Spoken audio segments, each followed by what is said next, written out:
The harsh inland of the Australian continent. It's still hard to imagine it as a subtropical rainforest ruled by dinosaurs. But the evidence is there. Evidence that so far has told us that at least 8 different species of dinosaur once roamed the land. Evidence that each year, through the painstaking work of paleontologists, is revealing more and more species and shedding new light on their origins, diversity, and eventual demise. For most of the last 30 years, the single discovery, which was considered the most spectacular of all, was made in central Queensland.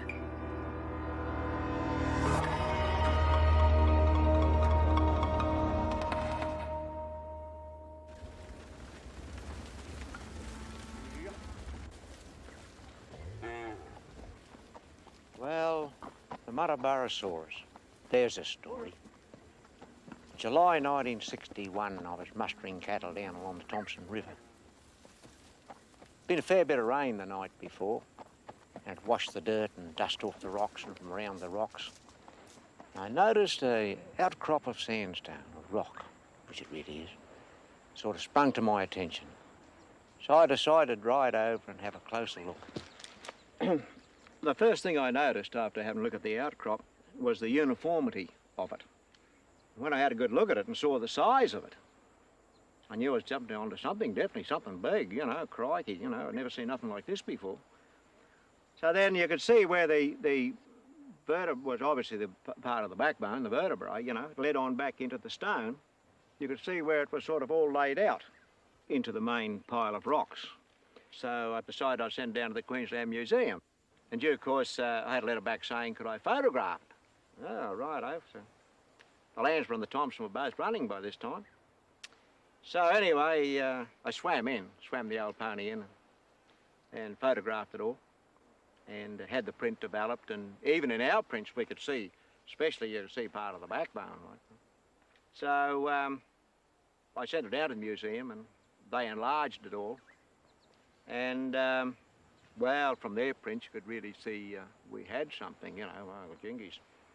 And so in due course, they came up and decided they'd do something about it, come up and dig him up. Then it went, of course, they took it back to Brisbane and they kept me informed on it.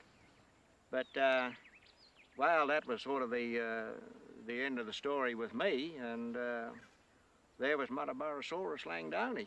And that was, well, that's as far as it went with me.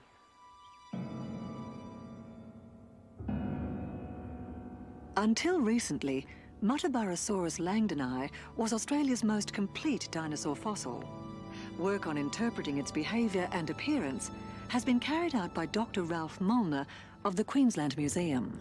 The adult Muttaburrasaurus was about 7 meters long and stood about 3.5 to 4 meters tall. And Muttaburrasaurus was a plant-eating dinosaur. The hind limbs of Muttaburrasaurus were large and robust, and when the animal was in a hurry, it probably walked on the hind limbs alone. However, when it wasn't in a hurry, it probably came down and walked on all fours. But when it was feeding leaves in a tree, it doubtless reared up on its hind limbs again. The most obvious feature that makes Muttaburrasaurus such a unique Australian dinosaur is this great bulge on the snout. Now, this is actually a kind of bony balloon with thin walls of bone surrounding hollow internal chambers. This probably acted as a resonating chamber to make the voice deeper. It may also have housed sensory tissue to enhance the sense of smell. Muttaburrasaurus was probably a herding animal and used calls to communicate between different individuals of the herd. In the juveniles, this chamber would not have been as well developed, and they would have had a call with a higher pitch.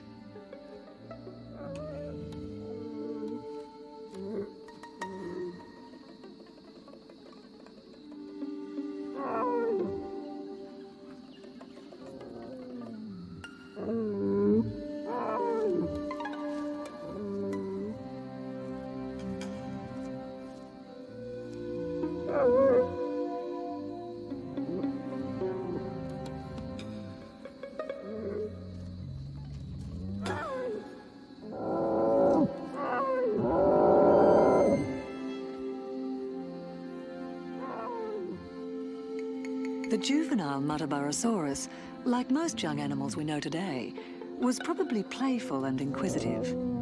In this case, the mother's desire to rest results in her youngster wandering off alone.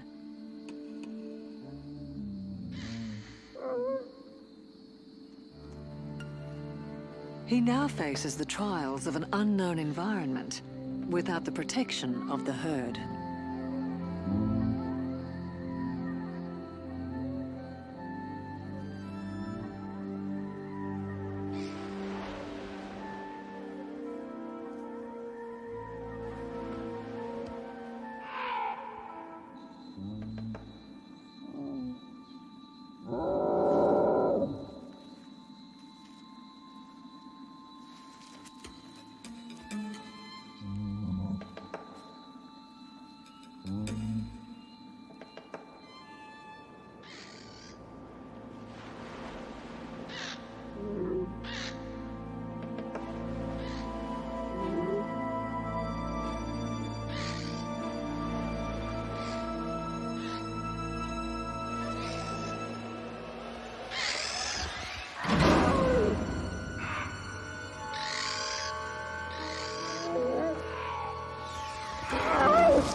Pterosaurs were the biggest flying creatures that ever existed.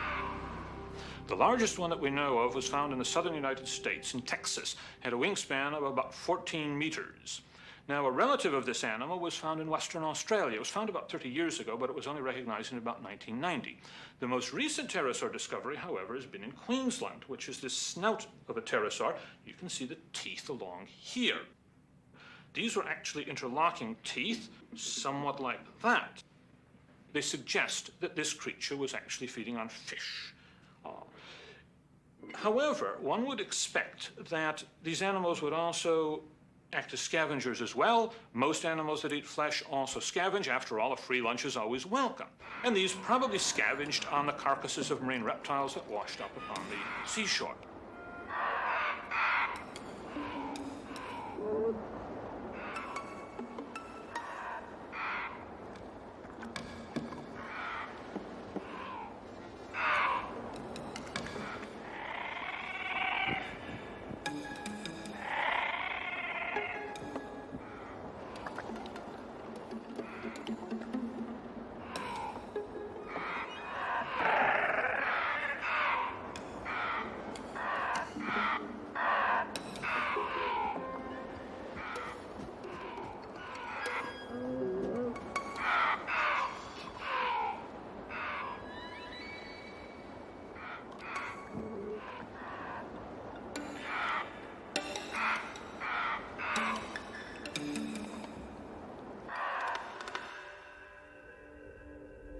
"100 million years ago, there was a seashore here in the vast interior of Australia, which at that time was an inland sea. 7 million years later, it was covered by sandy sediments hundreds of meters thick, caused by massive volcanic eruptions. At that time, this landscape inhabited by dinosaurs had huge pine trees growing up to 20 meters in height. The annual rainfall was thought to be as much as 1 meter.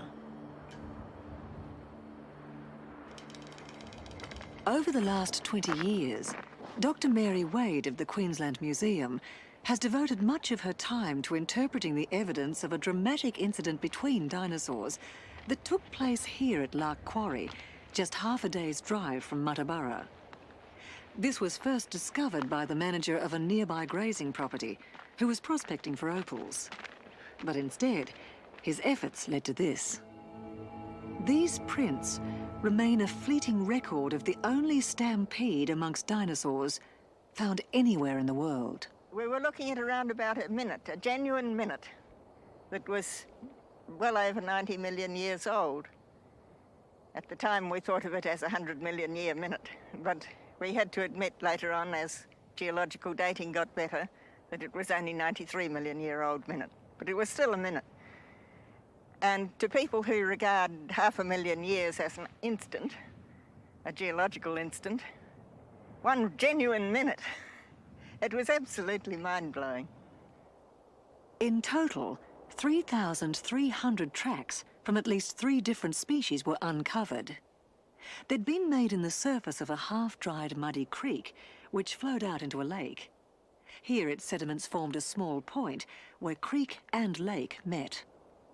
Most of the tracks were made by the small bipedal dinosaurs, running as fast as they could in the mud. There was, however, something else. The big tracks belong to a carnosaur. He's a meat-eating dinosaur, about the size of an adult Muttaburrasaurus, and he could have put away anything else that was in the stampede. At one point, we can tell that the big dinosaur was thinking about something. He hesitated, he looked around, put his foot down very softly, and then he moved on. But he still wandered a bit, as if he was looking from side to side and weighing out where he could best block the small dinosaurs coming back from the point. Suddenly, he veered off to the right and presumably cut them off again, but that, of course, is pure guesswork. The rocks are eroded. While Lark Quarry has provided an extraordinary insight into just one moment in time, other excavations are also revealing more about the marine creatures that once inhabited the seas buried beneath these sandy sediments. One of these was the Plesiosaur Wollongosaurus. We have a skull of Wollongosaurus right here. This is the region of the eye, and these are the teeth. The teeth were interlocking, like the pterosaur teeth, good for catching fish, rubbery cephalopods, squid-like creatures, these sorts of things.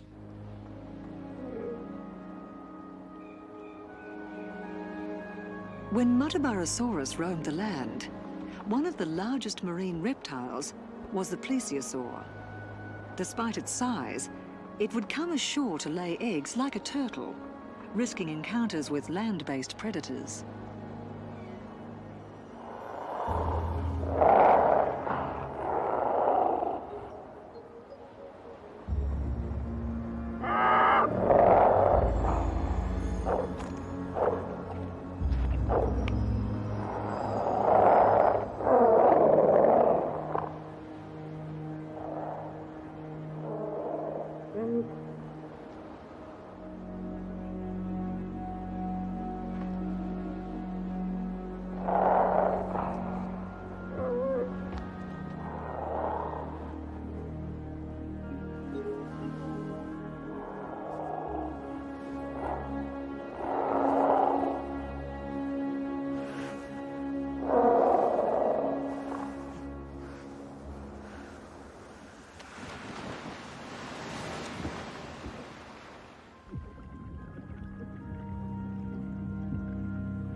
In southeastern Australia, in a small inlet which has been given the name Dinosaur Cove, several new species have been found.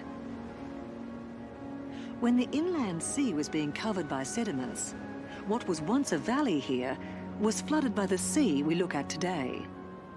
The valley, it now appears, was home to species of dinosaur that had become extinct elsewhere in the world. Now, paleontologists are having to use a number of innovative techniques to excavate deep into the soft cliffs where the fossilized bones remain. We have more or less gone around some of the richest ground, going deeper, drilling tunnels in deeper. And we've left this one pillar behind of rock to support the roof. But it turns out that that's the richest area of the whole excavation. So what we did last summer was to build a replacement pillar.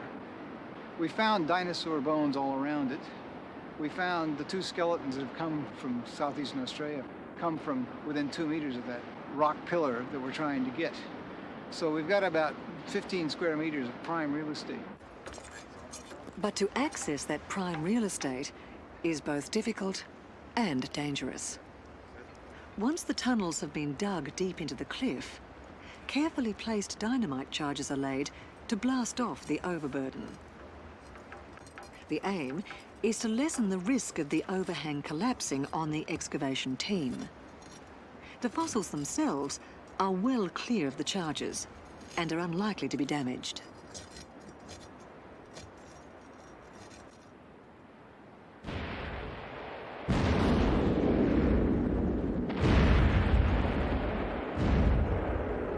The dinosaurs that come from here are primarily two types. The most common are kangaroo-like dinosaurs called hypsilophodontids. Now, these dinosaurs range in size here from about bantam chicken size to about adult human size. Like kangaroos, they're herbivorous. The only difference is that they wouldn't have had obvious ears, and there would have been no fur.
Predators such as Raptor were amongst the fiercest species that a young Muttaburrasaurus might encounter.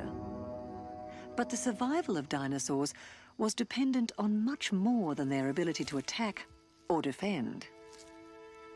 As with modern-day animals, feeding strategies themselves were just another aspect of dinosaurs' adaptation to the total environment, on which the survival of whole species depended.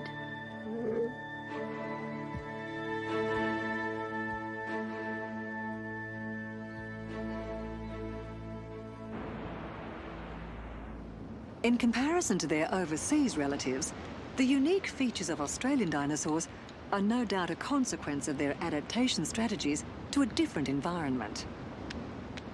Now, new discoveries are leading some paleontologists to consider the idea that when the continents were joined, dinosaurs from Australia may have spread to what became other parts of the world. In this collection of Russian and Mongolian dinosaurs, we have an example of relatives of Muttaburrasaurus, the duckbills. They survived by feeding on different kinds of vegetation and feeding at various levels in the vegetation. Corythosaurus had stacks of teeth, and those teeth were used to crunch up very rugged vegetation. Now, Corythosaurus would have fed in the forest vegetation at about my height, but its near relative that had similar teeth would have fed much higher up in the forest canopy. Its name was Saurolophus, and it was very, very closely related to Muttaburrasaurus. While the duckbills in this collection are about the same age as Muttaburrasaurus, there are dinosaurs in this country that are much older than they are elsewhere in the world. This Protoceratops from the Gobi Desert in Mongolia is 75 million years old. At a locality near Inverloch in Victoria, we have a near relative that's more than 100 million years old. Usually covered by the sea, this site has to be excavated during the 5 or 6 hours of low tide. The first job is to expose the rock formations in which the fossils are found.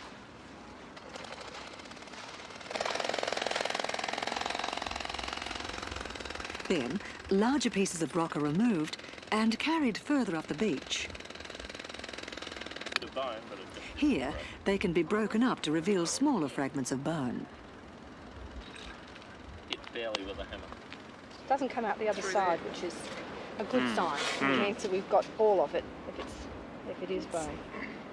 Oh, there's a bit of bone. Our finds here at Inverloch are making us think this area may have been the birthplace of several groups of dinosaurs, because their remains occur here much earlier than they do elsewhere in the world. An example would be the ostrich-like dinosaurs and maybe the horned dinosaurs, the ceratopsians.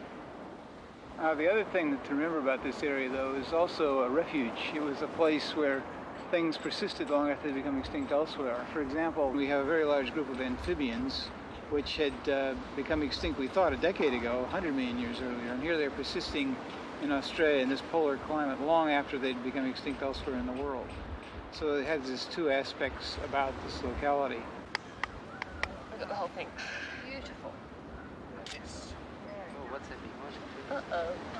It's quite close. No, that's just more close. That's okay. Yeah. No. Over. Nice and shiny, must be a tooth. I wonder what. It's not obvious. Don't know. No, it's not obvious what it is. No, but we've got bone here. This tiny tooth subsequently turned out to belong to yet another species, not previously recorded in Australia. A relative of Ankylosaurus, which also lived at the time of Muttaburrasaurus, 100 million years ago. And something that's very interesting about these sites in southeastern Australia and also in western Queensland is that we know so little about the dinosaurs on this continent that work in the next decade or so is very, very likely to produce internationally useful information about origins and evolution of dinosaurs in Gondwana and in Australia specifically.